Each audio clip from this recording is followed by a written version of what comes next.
След падането на Търново на 17 юли 1393 Баязид I планира поход към Влашко. Мирчо Стари укрепва по Дунав и търси съюз с Сигизмунд Люксембургски.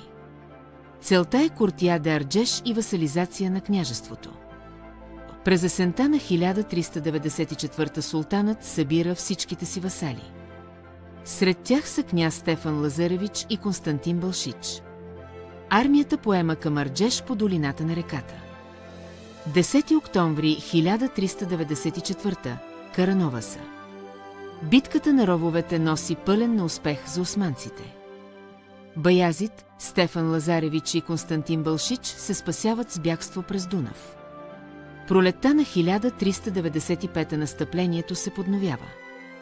Две колони минават при Видин и Никопол, трета с Влад I напредва по Ялуница.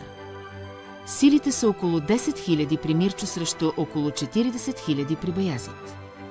17 май 1395 Ровине. В Балатиста гора при Арджеш влахите нападат от прикритие. Загиват крал Марко и Константин Драгаш, Стефан Лазаревич се отличава. Загубите от двете страни са огромни. Османците държат полето, но тежките жертви принуждават Баязид да се изтегли от Влашко. Мирчо признава васалите и годишен данък, запазвайки владенията си.